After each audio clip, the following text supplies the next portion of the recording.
violating an abortion law in like Texas or Florida or another state, and that's considered a crime, like what safeguards do we have, or is that in the wheelhouse of discretion? Get my steps in. Bear with me with this hypothetical situation here, but assuming it was a criminal offense, so that's first, right? If the federal government passed a law banning wearing blue shirts, and BRIC received a request for information on a person being investigated for wearing a blue shirt, would the BRIC comply with this request? I certainly hesitate to speculate on a Assuming it's hypothetical. It's a criminal offense. I believe that violations of federal laws would count in our sort of evaluation process if that was a federal law that was being violated criminally. Great. I guess I would say. All right. Thank you, Director Walsh. That was my question.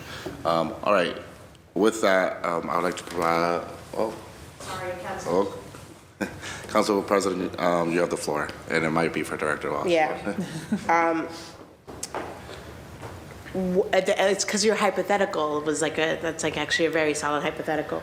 What about in the case of someone violating an abortion law in like Texas or Florida or another state, and that's considered a crime? Like what safeguards do we have, or is that in the wheelhouse of discretion? So at the state level, I believe I would say that's in the wheelhouse of our discretion, and our current, I wouldn't speak for the BPD legal advisor's opinion here. We would certainly seek advice from them in that scenario, but I believe we would likely not comply with that request. Okay, thank you. It would be great. We talked about the MOUs that exist, and I think you mentioned the one, the counterterrorism one. Mm-hmm. Are those MOUs that the council has access to, can have access to, can be made part of the record? I believe so. So I think I've asked a lot through the chair, but I'd like to add that one if the MOUs can be made part of the record. Absolutely. We'll make that request, Council President.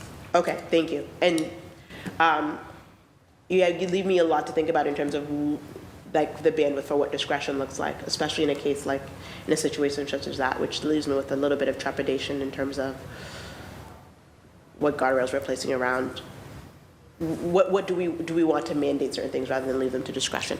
Thank you. I would say certainly, Council President, that we would seek guidance from the commissioner and our leadership internally within Boston Police Department. And I would also just want to say, while the grant is regional, we view that our leadership is within the Boston Police Department. The commissioner is sort of the final decision maker. We don't take into account other towns' opinions on these different topics necessarily when responding to a request. So we would follow the guidance from the commissioner and BPD's legal advisor and the city law officials, if it were to come down to that, us versus one of the other regional agencies. Thank you. Thank you, Mr. Chair. Thank you for indulging my final question. I appreciate it. Thank you. And thank you again to all of the work that you do and for taking the council's questions at this late hour. We really appreciate it. Thank you, Madam President. Thank you. At this time,